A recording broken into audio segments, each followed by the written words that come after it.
Hey, Game of Thrones Kingsroad fans, this is Chris Bolts, and I'm going to be coming in with a very important video for a lot of you guys that are probably struggling with the game early on and wondering what you need to do to get your character a little bit more powerful. And I got one word for you: momentum.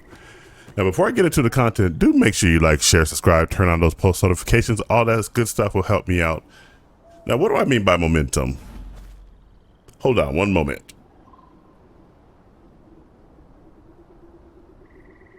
Now, what I mean by momentum is in Game of Thrones, or rather in a lot of games that you guys like to play nowadays, whether they're free to play, live service, single player, what have you, generally there's a big giant overall power number that basically tells you how powerful your character is.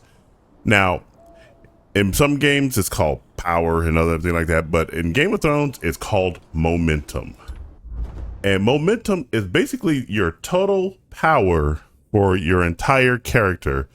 And these are the stats that basically comes in here and makes up the majority of your power. So you right here, this is my character right here. Her name's Sandra. I've been playing this game since the early access period, and I had the same issue about do I get my momentum built up and how do I get it to a really good number. And over here on the right hand side, you see pretty much everything that contributes to your momentum. You have your weapon and defensive gear, which is your primary one. Then you have your jewelry, your relics, then your house advancement board, then your house sigil collection, your research, your trait tree, your skills, and then your base stats. And it looks like it goes in order of importance. However, I don't think any of these have one more important over the other. It just depends upon which one you really focus on the most. And in my particular instance here, the majority of my momentum is coming from my weapon and defensive gear. The next one is jewelry, and then obviously relic, and you go down from there. I think base stats, this is the least important of them all, because the only thing that really raises your base stats is basically leveling up. And leveling up pretty much can take a considerable amount of time depending upon how much you play the game and what types of areas of the game you focus on. But getting back to the weapon and defensive gear, you want to go in there and pretty much always try to get the best possible gear that you can possibly go ahead and equip.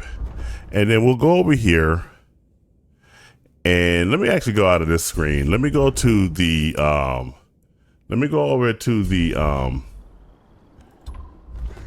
forge. And by the way, when you guys start this game, if you get an option to buy that crow, I know this game is free to play, but there are some items that are in this game that are really worth buying. One is the fast travel. The other one is the Raven. If you buy that Raven, you can access this board at any point in time, and it is a time saver. You don't have to do it, of course. You can always warp back to back to Ridden's Rest. But for me, I thought it was a really good deal to go in there and buy that and have that on hand so I could be able to come to the screen at any point in time. But let's go over here to the craft equipment screen. And when you get over here, you got your weapon, you got your secondary weapon, which is basically your projectile weapon, and then you got your defense, your defense armor rather. And as you look into the list, it goes from tier 1 at this point in time. It goes from tier 1 all the way up to tier 5, and pretty much these are basically the level of weapon that you can pretty much use. Now, in the beginning, you're only going to have access to tier 1, and then as you progress through the game, you get to tier 2, tier 3, tier 4, and then finally tier 5. Now, when you go in there and click on the weapon, I wouldn't even waste my time on doing this one right here. However, if that's pretty much all you can do, then yes, go ahead and do that. Now, when you go over here and look at the weapon, or when you start off at rare, and you'll see over here they also have what's called a reforge count. And so this basically means you can reforge you can reforge the rare weapon up to 1 time. You can go ahead and reforge the epic weapon up to 2 times, and then the legendary you can reforge up to 3 times. Now, each time you go ahead and reforge the weapon, it adds to this momentum number right here. So when you first craft a weapon, or when you get a weapon, you'll get a base momentum stat of, say, 260. And then when you go ahead and reforge it once, you get an additional, maybe a like 10 to 20% bonus on top of that weapon before you, or you can get it maxed out to the top. It all depends. It is sometimes it's random. It is random pretty much. And then, so that builds up the momentum on that. And it's the same is true for the longbow. It's the same, or in my case, I use a steel sword. So I have the longbow. But your secondary weapon is true for the secondary weapon. It'll be true for your armor. And so that'll help. All that contributes to building up your momentum on your armor. And the same is also true of the jewelry. The jewelry, depending upon the level of your jeweler, you can craft anywhere from epic all the way up to legendary. Right now, I can pretty much craft up to legendary. But when you craft it, it comes with an initial stat. Let me just pull up a jewelry right here. So it'll come up with an initial stat, initial momentum, and then the same is true for the jewelry. When you go in there and you reforge or enhance, you call it an enhancement on the jewelry. When you enhance, it'll add an additional level of momentum in addition to adding any type of perk down here under the random effect. And so that'll build up your momentum as well. Then you can go in there and you can also recast once you hit a level, once you hit your max level, you can recast it and you can continue. I think you recast it up to 3 times, maybe 4, depending upon depending upon the level of the rarity of the jewelry. Let's go over here. So you got your recast right there. And each time you recast, you need 1 of the same type of jewelry in order to go ahead and recast. So, and then you got right here, and each time you recast, you'll get that number right there. It'll tell you each time you're recasting, it's building up that momentum. So keep that in mind as well. The next place you're going to get good momentum from is from your artifacts. So let's go over to the character info screen and do your artifacts right here. Now, early on in the game, you want to get to the point where you can start sending out your workers on artifacts expeditions. This is going to be a primary place where you get a lot of your artifacts to build up your momentum. Now, I got some guys that are out doing that right now, but as you do the artifact expeditions, the chance of getting legendary artifacts increases, and you want to get to a legendary artifact because the legendary artifacts are a big boon to your overall momentum. So you want to go ahead and do that as quickly as possible. And every time you are able to go out and send them back, you're working on an expedition, do so. If you are only relying upon the standard expedition, you can send them out and it's an 8-hour shift, so you can do it up to 3 times a day. But you really want to try to get these, you want to try to get either the common expedition transportation buggy right here, or definitely the rare, because if you can get the rare ones, those greatly increase the odds of you being able to get a rare or even a legendary artifact. And then when you get those artifacts, you come over here to your relic screen and you just start building them up. You just start feeding whatever type of materials you have. You get a lot of these over here into your artifacts, and you want to build that up because you want to get this momentum. Now, one of the bonuses over here with the artifacts here is you do get you got 2 of numbers right here. You got the equipped and then you got the owned. So you get a bonus both for equipping it only on the item that you equip. But if you have it in your stash, you get a bonus for having it owned as well. So you see that right there. My total momentum is 65.79. I have an equipped momentum of 58.16 and an owned momentum of 763. But if I go over here, if I equip the Twins Axe right here, I would have a total momentum of 4,600. I don't get the 4,006 because obviously it's not equipped, but I do get the owned momentum of 594. So the owned momentum on all of your artifacts contribute to your overall momentum. So you always want to keep sending your workers on artifact expeditions and collecting those artifacts and bringing them and collecting them and having them in your stash. Now, the next place that you're going to get your momentum is from your house advancement board, and that's right here on the house insignia page. You got your boards. Now, you get one board when you start out, but the other ones, you got to clear certain types of things in order to get them.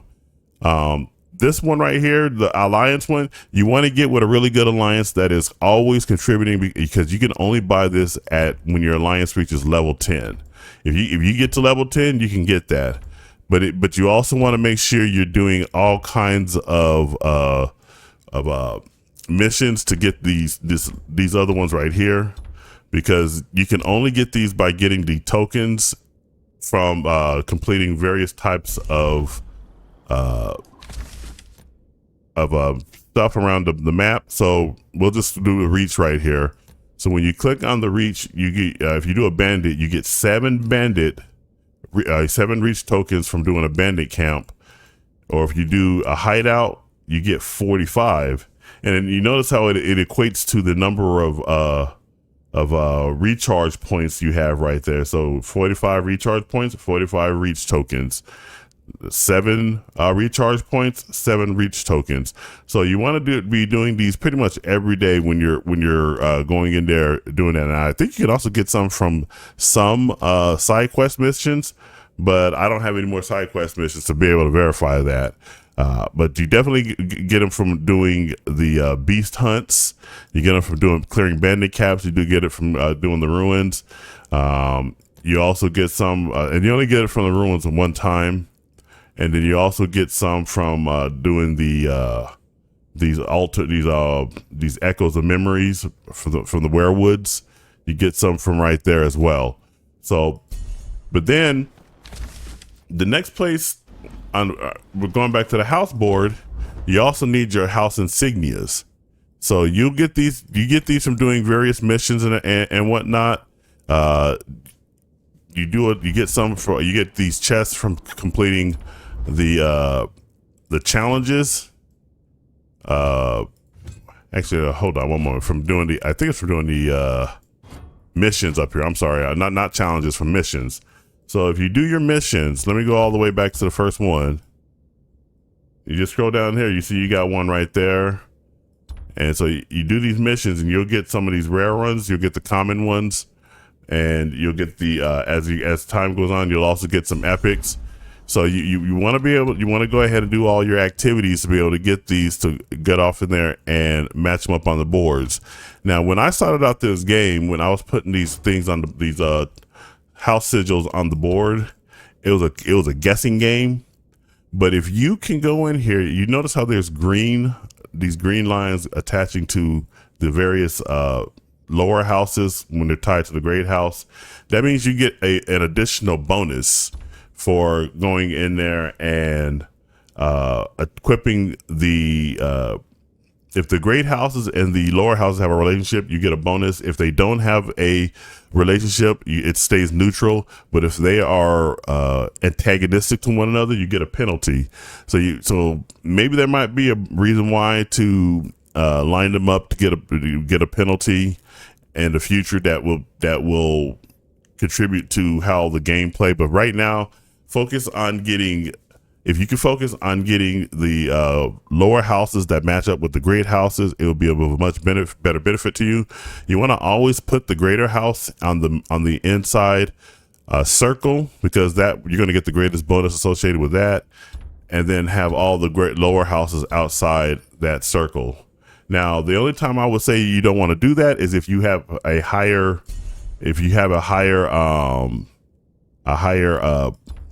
sigil than the greater house. If the lower house has a higher sigil than the greater house, you can go in there and switch that around. But I still wouldn't do that, because you notice right here, I have the Stark sigil on the middle circle, and I still have all the lower houses on the outside. You're going to have more of a relationship between the great house and the lower houses than you're going to have with the lower houses and the great houses, because the lower houses may not have any relationship with the other lower houses. So just keep that in mind when you're going there and setting that up. So those are the pretty main places where you are going to be getting your momentum. And of course, you also can get some when you're doing research. You come over to this screen right here. Let me go back over here. It's on this page right here. You just click on the set research right here. Now, in the beginning, I solely focused all of my research on the Savant, but that's not the way I would go about doing it. If I had to start all over again, I would go to level 20 on the main set that you want to go ahead and really run with. Me personally, I wouldn't go switching between sets. I got one set and I stuck with it. I got the Savant set, and I will stay with the Savant set throughout the duration of my run with King's Road, unless one of the other future sets becomes much better. But so far, I haven't seen any proof of that right now. But so I would just do level 20 for your main set. Pick a second set that you think will complement your first set really well, and do that to level 20, because once you do that to level 20, you can set it over here and you'll get the secondary set effect. So you get both the 3-piece set and the 5 gear set right here. So you want to go ahead and get that to level 20 on your second one. I decided to do duelist because I want to have a higher parry window. But then you also want to go in there and at least research the other research sets to at least level 5. And of course, the way you do that is you have to make sure you have a lot of weapons over here. If you have any type of excess weapons you don't need or anything like that, don't sell them.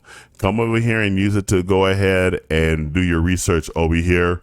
And that will help also increase your overall momentum. And then you got your momentum score right there of 3620. So that you definitely want to go ahead and do that. Then you also have your trait tree, and then you got your skills. Obviously, those are self-explanatory. However way you want to build your character, I think those are still going to be flat. It's all dependent upon the number of skill points and trait points you put into your character, which will determine the amount of momentum that you get right there. And lastly, you get your base stat. So combining all those together is what is going to determine your momentum. So building that momentum up is what is going to make your time in Westeros that much more exciting and more fun. And it will help you definitely beat a lot of the content much easier, because I don't know if you've noticed this or anything like that. I don't have any hard areas that I can go to or anything, but when you go to a hard area, you always see this skull. It's like if your character is well underneath, you get that skull. Basically means you're not going to be able to do the content at all, because it's a deep red skull. And the deeper the red, the harder the area. It's as if the game applies a severe penalty to basically dissuade you from going to a hard area without knowing what you're going to be doing. And you see right here, the skull got a little lighter. So that means, yes, I can go in there and do that with also have a penalty, but I can do that with a better skill and with a lot of luck. But truthfully, if you can get your momentum to be at least equal to or higher, that penalty then goes away. It becomes normal, a normal difficulty. And then as your momentum exceeds the minimum momentum for the area, the content gets much easier for you. So don't feel like you have to go in there and spend money or anything like that. A lot of this is just patience, time, and just building up your character through all those methods and things that I had shown you, and letting you know that this can be done without having to pay any money towards the game to build up your momentum. Jump down in the comments and let me know if you guys have any other tips and tricks that you would like to share with the audience on how they can make their time in Westeros much easier. Make sure you guys do like, share, subscribe, turn on those post notifications. All that stuff really helps me out. And if you watch this video to the end, I really appreciate your support. And remember, this is Chris Boat signing off, and I will catch you guys in Westeros. Take it easy.